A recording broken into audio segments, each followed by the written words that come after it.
Welcome, everyone. Just a few more moments. We'll be getting started soon, here closer to 5 o'clock.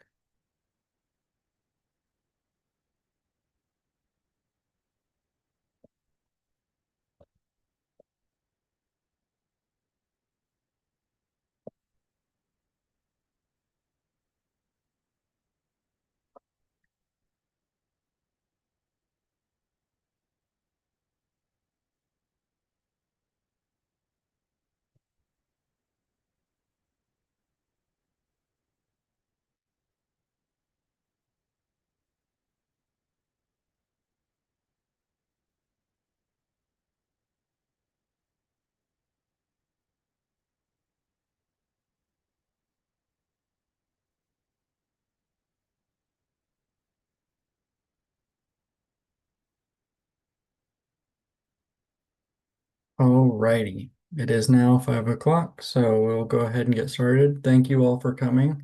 Tonight we're going over our UAS operation areas in Oregon State Parks rule change hearing. Today is January 20th, 2026.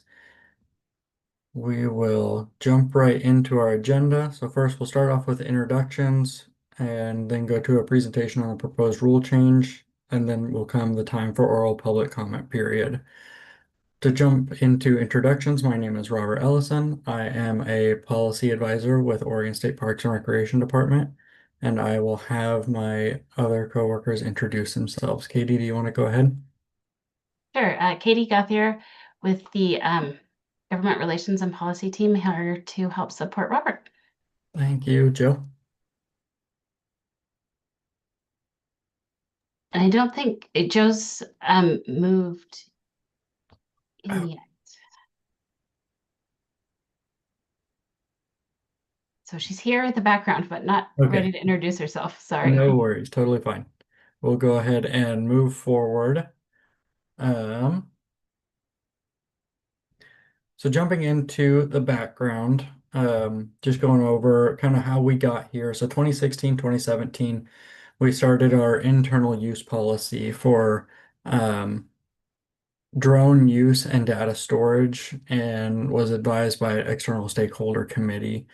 We then, in 2018, started with a visitor use policy, development of the policy to guide visitor use. DOJ and visitors requested specific language and rule. In 2019, there was legislative concept, ORS 837385, required legislation or legislative authorization for state agencies on rulemaking for UAS regulation. 2021 is really where we jumped into what we're working on currently, which is Senate Bill 109, which when enacted directed OPRD to adopt rules managing the use of UAS in state parks. And this is where kind of our rulemaking process began. In 2022, the rulemaking was paused and a work group was formed internally to help better develop the uh, criteria for when and where drones were going to be allowed or not allowed. In 2023, those work group meetings continued, and a criteria was ready for public feedback process. In 2024, we conducted the public feedback process on the work group criteria, and the work group concluded in a report to staff, and the commission was, or shared to the director, sorry. Um, Now we're in the middle of our current rulemaking process. We are in the middle of public comment period, which we are in the public hearing tonight. So a little background on what a UAS is. So this UAS definition is from ORS 837.300.4. It means an unmanned flying machine, commonly known as a drone, and its associated elements, including communication links and the components that control that machine. Going a little into what the UAS work group worked on, they created a clearer framework that balances the diverse recreational interests of park users while preserving the integrity of resources and public safety. Here's the classification criteria. So there is three different classifications: prohibited, conditional, and open. Prohibited exceptions may be requested through a special use permit. Conditional will require a site-specific daily permit, and then open permits are not required. We took all of this into account as we jumped into our current draft drone rules, relying on this criteria for our adaptive management process. The current version of the draft rules. So the current version of the draft rules has prohibited unless designated. It really allows for OPRD to jump into that adaptive management, knowing that our parks change over time. It allows for a permit pathway for those specific circumstances, such as research permits or commercial use permits or other thing that we may end up needing at a future time. Prohibited areas such as our campgrounds and other areas that are already prohibited in rule, and then an optional drone pass system that can be implemented at a later time. As far as adaptive management, this really leans into that designations can change over time. We recognize that our parks change on a day-to-day basis, our recreation changes on a day-to-day basis, and the environment changes on a day-to-day basis. So having those designations be able to change over time was really important. It also gives us the ability for seasonal flexibility, some scalable tools, and some more responsive decision making on any given situation or any given park. The timeline where we are, so we kind of talked about this a little bit, but for our current process, really jump started in June through December of 2025. Our public comment period has been open for about 20 days now. It opened January 1 and will go through February 15th. Uh, the comments are posted weekly online, and the public hearing will also be posted online. The agency will review all of our public comments, no matter what form they're submitted in, whether it's through our online form submission, email, written, or the testimony provided tonight. All of this will be provided to the commission, and the commission will make a decision hopefully in February of 2026. The commission may adopt, modify, or delay the rule, and final rules will be filed with the Secretary of State and implemented. So, process for the hearing. This hearing is to provide an opportunity for public comment. No decisions will be made at this hearing. Each person will have 3 minutes to comment. Commenters will be called in the order they are registered. Meeting will be recorded and posted to the website. If you do not wish to comment, you can pass or log off. So I'm going to jump into the official portion of tonight's public hearing. I'll read this section and we'll get into it. So today's public hearing on UAS operations is in regard to OAR 736010 as well as section 021. This hearing is now in session and is being recorded to maintain a permanent record. My name is Robert Ellison and I am the hearings officer. Today is Tuesday, January 20th, 2026, and the time is 5:07 p.m. The purpose of this hearing is to provide an opportunity for public comment on the proposed rule changes to Oregon Administrative Rules OAR 736010, sections 15 through section 40, as well as Division 21 rules by the Oregon Parks and Recreation Department regarding UAS operation from park property and on the ocean shore. The agency invites comment about whether other options should be considered for achieving the rule's goals while reducing the negative impacts on business. In addition to presenting oral comments at this hearing, anyone may submit written comments until 5 p.m. on February 15th, 2026, which is the close of the public comment period. Comments received after the close of the public comment period will not be reviewed or considered by the agency unless the agency decides to extend the public comment period for everyone. Send comments to the public comment mailbox or to the state parks office. Those addresses are posted on the PowerPoint, and I'll move to that slide after we get through this. OPRD will not respond to questions during this portion of the hearing. After the close of the public comment period, staff will prepare a report to the agency, which will be available to the agency upon request and will be presented to the Parks and Recreation Commission as they consider adoption of these rules. If you have questions as part of your testimony, I would appreciate it if you could state those questions as concerns for the record. Please do not ask questions of those who are making formal comment. To provide better context for comments, I may ask follow-up questions. To respect each speaker, anyone not presenting has been muted. I ask that you limit your comment to 3 minutes, and Joe will help us with a timer to keep track of those 3 minutes. Again, you may submit written comments up until the close of the public comment period. The Q&A feature can be utilized for process questions, but we ask that any formal public comment be submitted in writing via mail, email, or online, or submitted tonight with your verbal public comment. When it's your turn to comment, you'll be enabled to speak and a timer will appear on the screen. Please raise your hand if you would like to provide comment. Alrighty, now begins this portion, and we will go ahead and get started. The first one I see is Wendy Kellington. Yes. Perfect. Go ahead and get started, and we'll start the timer once you start talking. Thank you. Wendy Killington here. I am president of the Association for Uncrewed Vehicle Systems International Cascade Chapter, which represents drone operators, manufacturers, and inventors throughout the state of Oregon as well as the state of Washington. We have about 450 members and member companies.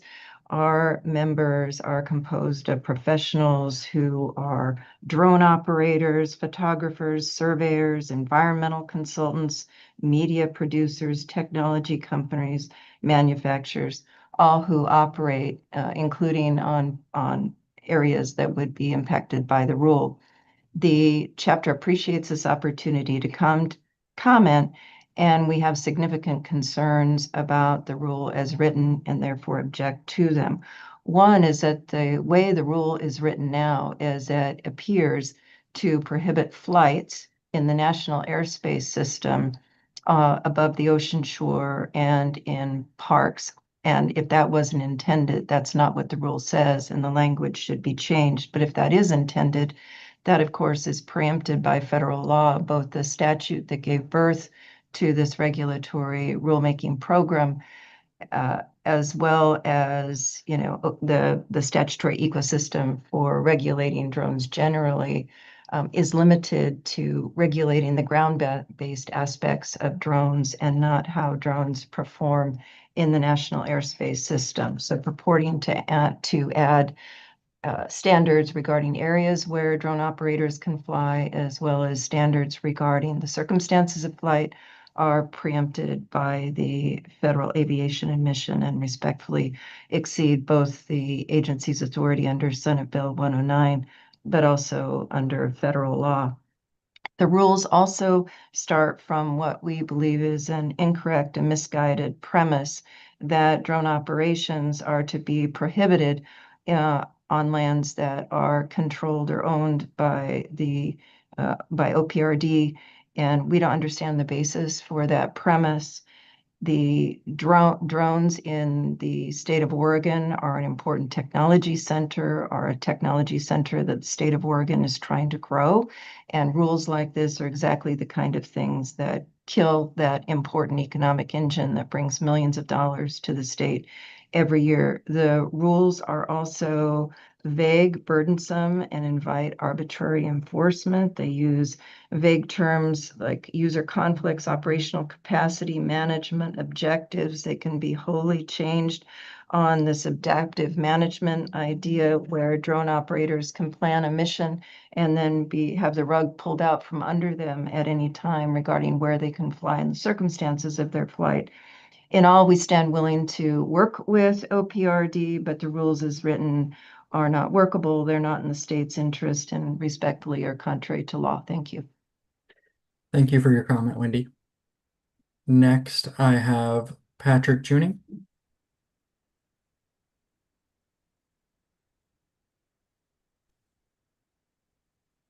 Go ahead, Patrick, whenever you're ready.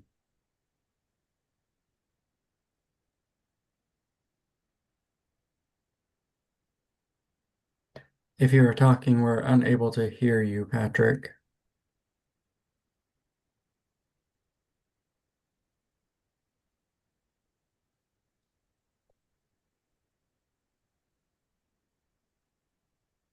Okay, we'll come back to you, Patrick. We're still unable to hear you. Is there anyone else who would like to submit public comment for this public hearing? All right, we'll move on to Diane Bilderback.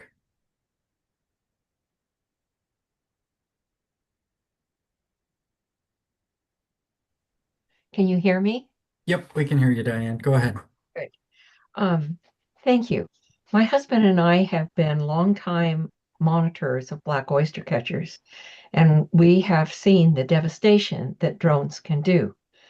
Um, we have had over 20 years in which we have been watching and the black oyster catchers reproductive studies. And this has given us a lot of information about how black oyster catchers and other birds in the intertidal are extremely disturbed with drones. We are very hopeful that this rulemaking will allow a further restriction than what I see in the plan. We would really like to see that all rocky habitat management areas, marine reserves, and marine protected areas be protected as well as the snowy plovers for the same reasons. And so that's our most important thing. The other thing is that I'm very concerned about how drone operators learn about the restrictions because we have some really clear signage in our areas in Bandon and along the South Coast. But drone operators feel that if it's not in the FAA rules, they are not liable to, they will still have the ability to operate their drone, even if they're harassing birds, which of course is illegal. And so I'm hoping that you will be able to do a really good job of rolling out which parks and there needs to be clear communication about this issue. I think especially having information on the park websites as well as, and anytime you go into a park, have clear information about whether use is open or closed. Thank you very much for an opportunity to give my husband and I's comments about this. Thank you. Thank you, Diane. Jump on to the next one. Anne V. I don't want to mispronounce your last name. Here, Robert, I'm Ann Lysis. Perfect. Thank you. Feel free to go ahead whenever you're ready.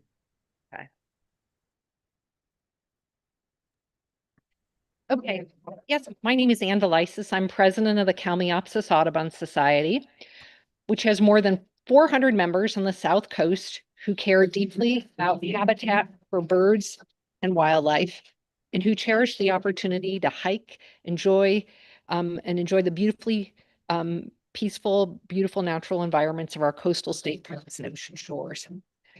We appreciate that the proposed rules give park managers tools to constrain drone use in state parks, but we have some outstanding concerns, especially for coastal areas. These rules are only the first part of the drone policy. Without maps, there's no way to understand how the rules will actually work on the ground and how they will affect wildlife and other park users. For that reason, we urge OPRD to take a precautionary approach when creating maps and to allow drones only in tightly restricted areas. While the proposed rules prohibit drones on snowy plover beaches and disallow harassment of wildlife, we remain concerned about other birds and wildlife that use rocky habitat, offshore rocks, and remote shoreline areas. For example, state-sensitive black oyster catchers and other rocky shore birds have dark coloring that camouflages them from predators, but this same trait is going to make it difficult for drone operators to see before getting too close. So even without intent to harass wildlife, disturbance could easily occur unintentionally, and we've heard many reports of that. For this reason, we strongly urge OPRD to take a highly precautionary approach to allowing drones in coastal areas and to include a strong public education component as part of the program rollout. We'd also like to see coordination with U.S. Fish and Wildlife Service for owing to all the refuges along the coast that are so important for bird habitat. I recognize that state parks is adopting drone rules to accommodate a new form of recreation, but I want to underscore that a major reason people visit coastal parks is to watch birds and wildlife. Wildlife watching is an important existing recreational use. I regularly talk with visitors who are absolutely delighted to see birds, whales, and seals in our coastal parks. These experiences draw visitors from across Oregon and the nation to what makes our place so special. Finally, given current budget shortfalls, we are very concerned about OPRD's capacity to enforce drone rules. This is another reason to start conservatively and limit drone use to areas where conflicts will be minimal. Our beloved state parks are increasingly popular, of course, and so we urge OPRD to act strategically and proactively now to protect exceptional visitor experiences for visitors who love quiet nature enjoyment and to minimize wildlife disturbances into the future. Thanks so much. Thanks for your comment, Ann. The next hand up that I see is Allie Berman. Hi there. Yes, thank you. Can you hear me? Yep, we can hear you. Wonderful. First, thank you so much to state parks for taking steps to regulate drone use. It's critically important as irresponsible drone use wreaks havoc on birds and other wildlife, as they're often seen as predators. Many nesting seabirds are struggling right now, and drones are a known cause of nest failures. I'm really thankful that the draft rules specifically prohibit drone use in snowy plover management areas. I'm strongly urging you to also prohibit drone use in all rocky habitat management areas, marine reserves, and marine protected areas. I also urge OPRD to adopt a no takeoff and landing rules within a half-mile buffer of OPRD managed lands and adjacent to all U.S. Fish and Wildlife Service refuge and other federal lands that are designated to protect wildlife populations and habitats. These areas are hotspots for nesting birds like black oyster catcher, which others have mentioned, and also peregrine falcons, common murres, and marine mammals like harbor seals and stellar sea lions. Having these new rules is so important, and I'm thankful for all the work you've done. Now let's strengthen them so they can really do what we need them to do, and that's protect our wildlife. And honestly, also avoid disturbing the tourists like myself who visit our coastline specifically to see our incredible wildlife and habitat. Businesses benefit greatly from our wildlife. I am one of those people. I am on the coast every low tide in the spring and summer, staying at hotels, staying in state park yurts, and frequenting restaurants, all of that. It is a massive part of the reason why people visit the coast. So I just want to say, as business was brought up, by protecting wildlife, you are protecting businesses and helping them thrive by giving people a reason to go. Really appreciate your time. Thank you so much. Thank you, Allie, for your comment. Patrick Tuning, let's see if you can be able to speak now.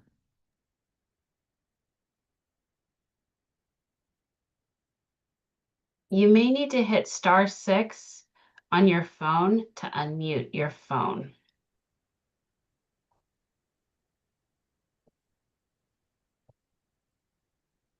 Okay, I'm unmuted and I'm ready to go. Yep, we can hear you now. There's a lot of feedback though.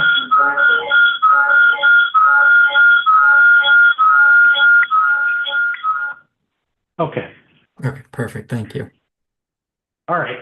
So my concern with the proposed rules for drones is that we've used the drone word 24 times in this message so far, in this meeting so far. And the definition of a drone is not what you think it is. The definition of a drone as proposed is any machine that flies and is unmanned. And I believe that would include kites, frisbees, little toy airplanes that kids throw on the beach. And these are not the problem objects that are commonly known as a drone. What is commonly known as a drone is a motorized machine that flies through the air and makes noise and bothers people and wildlife. So I think the definition is too inclusive right now. And I would propose that we add the word motorized to the state park rules. And that would then not include objects like kites, balloons, model gliders, and frisbees, but would include the common quadcopter drone that has the motors on it that buzzes through the air and bothers the wildlife and the people. The thing that's actually the problem. These kites and frisbees and other non-motorized flying devices are not the problem, and they should not be included in the definition of a drone. So, under your 736.010.015, your definition says an unmanned aircraft system means a device defined under ORS 837.300. Well, I would suggest that that should read, it's an unmanned aircraft system means a motorized device defined under ORS 837.300. So remember that we're trying to regulate things that are a problem. And these are the drones that have motors, and we do not want to regulate the kites, the frisbees, the little balsa gliders, the little toys that kids play with. Regulate the drones. So please use the word motorized to define your objects that you are regulating. Thank you. Thank you for your comment, Patrick. We'll move on to the next one, Jeff Pritchard. Okay, do you have me? Yep, we got you. Wonderful. Thanks to the board for the opportunity to speak at this proposed rulemaking. My name is Jeff Pritchard. I'm here as a public safety representative. I'm the fire chief at the Scappoose Fire District. I also wear several other hats in the public safety UAS environment. Also the vice president of the Cascade chapter of AUVSI. And I do want to acknowledge I support what the president, Wendy Kellington, said. Specifically, with the proposed rule in item G, I just want to call out what I called out the last time the rulemaking was up. Basically says that when we're operating during an emergency, we can operate our uncrewed aircraft. Unfortunately, the emergency is not defined. And there are a lot of things that we do in public safety that can't be classified as an emergency, which would negate us being able to operate efficiently while we're out there in, operating for the public benefit. So if we could change the language to public safety operators operating in their official capacity, that would probably work best for most public safety operators. An example of this would be if we're using uncrewed aircraft for crash reconstruction at a site of a motor vehicle crash. That is no longer an emergency once the person has left the scene that needs to be, transported via ambulance. During a search and rescue, depending on how long the rescue is ongoing, it does not meet the definition of emergency. So if we're going to use the word emergency, let's please define that, or just keep it simple and say when public safety operators are working in their official capacity, they're allowed to use uncrewed aircraft. Thank you for the opportunity to speak. Thank you for your public comment, Jeff. Dylan was who I have next. Feel free to go ahead whenever you're ready. Hello, my name's Dylan Farrell McWhorter. I'm a drone operator and Part 107 licensed drone operator. I feel like there's two issues with this that's trying to be addressed by these rules. One is on the part of safety for wildlife and animals, and the ecology, and then the other side is public enjoyment of the parks. I want to talk about those two things separately. Just first off, I think public enjoyment of the parks, to the extent that we're talking about restricting drones in that sense, I think it's unfair to restrict drones and restrict their enjoyment of the park relative to anybody else's enjoyment of the park. Some people might not like kites or barbecues out there. Some people may not like someone playing a little bit of music on the beach. Whatever it is, some people don't like having kids running around in public parks. I don't think it's fair to restrict those people any more than it's fair to restrict drone operators from trying to enjoy the park. I think we all have to try and share the space and be polite to one another, but it's hard to put just blanket restrictions on those rules. I think just to jump over to the effects on wildlife, I'm all for absolutely we should try and minimize the impact of anything on the wildlife, and to that extent, I believe that the drones uh, do offer some more impact to wildlife. But I think everything we do in the park, just allowing people in there, probably offers impact to the wildlife. I would really like to see more studies and data that shows that drones are causing any more damage than anything else, any other object, and really focus on restricting drones in those areas. You know, nesting areas that are clearly, these are the nesting areas of the birds. We shall, uh, stuff like that. I think that the blanket restrictions and then the ORPD allowing them when as they see fit is not the right way to go. I think it should be more targeted. It should be restricted on a case by case basis with good data that supports that. I feel like we kind of went through all this a couple of years ago when we had the comments. I feel like there was a lot more drone operators that were commenting at the time, and I don't think any of our concerns from that have really been addressed with the new rulemaking. I'm running short on time, but one last point is that Yeah, we do have to keep it fair and equal there, so we will have to stop at the 3 minutes. But any additional comments that you have, please do feel free to put it into the public comment period on our website, and we'll consider it the same. Thank you. Any other hands? Okay, perfect. One more that we got raised now. Tony, feel free to go ahead.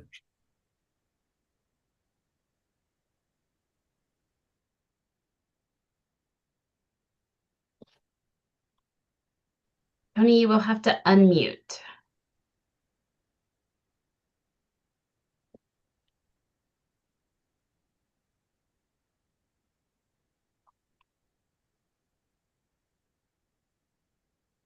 Tony, oh, perfect. There you go. Thank you. You can hear me now? Yep, we can hear you. Go Okay. ahead. All right. I am a recreational flyer. I have a permit, the required permit to fly. And it's important to understand there are a multitude of users out there. There's recreational flyers, there's commercial flyers, and there's outlaw flyers. And I think those that are licensed under 107 or with the trust card are responsible in the fact that they don't want to lose their ability to fly. What you're going to run into are people who go out and buy a drone, never flown before, and they don't understand the rules and don't care about the rules. I've met those people, and we're all against that. And it's heavily enforced by the FAA, who's the regulator of this. And it would be very easy if there was somebody who was bothering the birds during the spring season when they nest to identify who they are and deal with them. That's what the RID is for, remote ID. And I'm just not in favor of a blanket closure of all drones because I've spent a lot of time flying and it's getting more and more difficult all the time to find places to fly. You practically have to drive to Eastern Oregon to do it. And, you know, That's what I had. That's about all I have to say about it. Thank you for your comment, Tony. Next up, we have Tim Palmer. Yes, can you hear me? Yep, we can hear you. Okay, with a strong attachment to our state parks, I'm grateful for the chance to speak to you today on the effects of drones on all park users as well as that on the wildlife we cherish. First, I want to commend the staff for revising their proposals in the past and taking a more cautious approach on this topic. However, I want to remind you of some facts and observations that are critical to moving forward. Let me say right off, the 22 states have a virtual ban on drone takeoffs in state parks. 31 have a ban or very restricted policy. Oregon is not among them.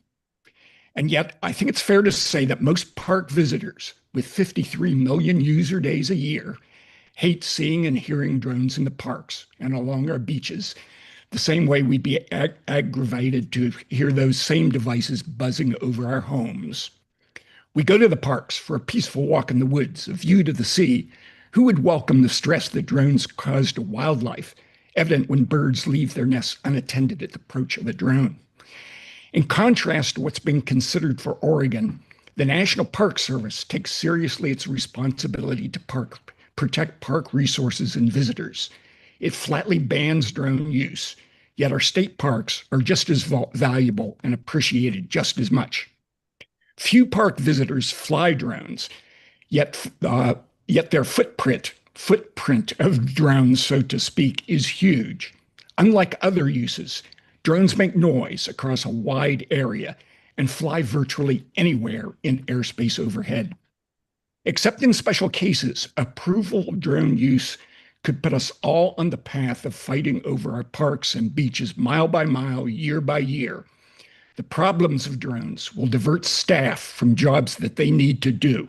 Who will enforce the rules? Who will police conflicts among park users?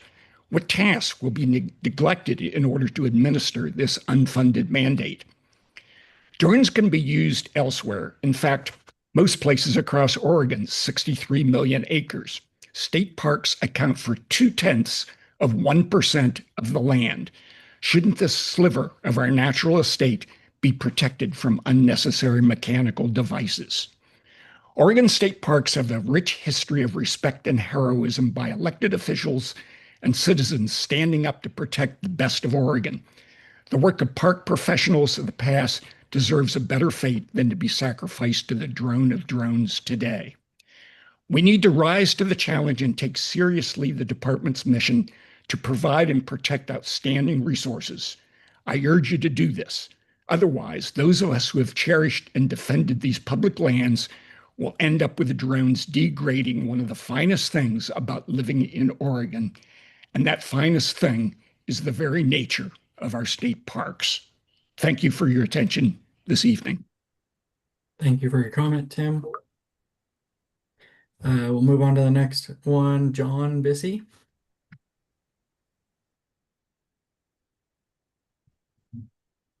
There we go. I'm unmuted. Can everybody Perfect. hear me? Yep, we can hear you. Go ahead. All right. Well, I want to come at this from like a couple different angles. First and foremost, I want to say, parks are for the public to enjoy. And I get that. And I also recognize that this is a recreational activity for members of the public. But, we just and I respect that. And I understand it's like pretty in depth, so I've seen some pretty cool footage. It has its place, it has its uses. I mean, even in ecological, habitat studies. However, that's always been my biggest concern is like I'm not necessarily opposed to them being used safely and in areas that, when I see one, I know it's not messing up habitat or migration patterns or causing noise pollution to an important species around there. I'd like to know that that study has been done. There's been some, foresight of like, okay, if we're going to allow this here, is, what is the impact that it could have? Like, I'd rather be proactive here than reactive and be like, oh man, we shouldn't have done that. Look what it did to this species and this species and this species.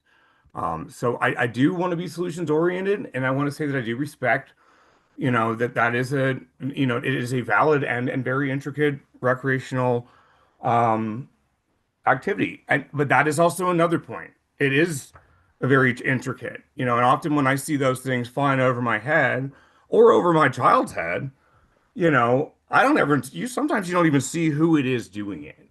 And I have no idea if they're really qualified, if it's a 7-year-old or a 70-year-old, if it's a guy that just got it, or, so there's also the safety aspect. I mean, I don't care where you do allow it. I don't think it should really be allowed where other people are unbeknownst to them that these people are allowed to fly these things over their head and they might, you know, die in midair, or an inexperienced driver might cause it to fall and injure somebody. So, number one, I'd like to be, respectful of ecological habitats and impact on nature. But also from a safety standpoint, I do think that parks should try to find areas that both of these concerns could be mitigated. That we could be solutions oriented here. Um, Personally, I'll just say this, I do respect the habit, but I find them extremely annoying. I really do. I see them overhead and I'm often wondering, like, what is that? Like I said, like, is these people, like, recording us, which I always think is kind of weird.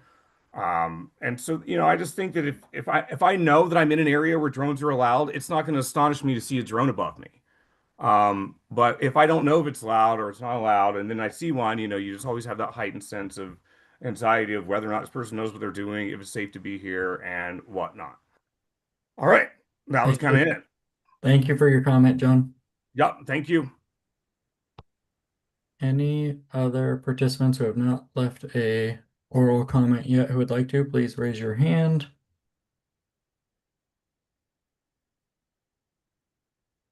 All right, seeing no other comments, I've called the names of everyone who has registered and wished to leave a public comment. Here are some of your other public comment options. Thank you for coming and providing us with your comments. This hearing is adjourned. However, as I stated earlier, written comments will be accepted until 5 p.m. on February 15th, 2026. We accept those comments online, in writing, or via email. Thank you for attending. That is the end of our public hearing, and we'll look forward to any future comments that you may give us.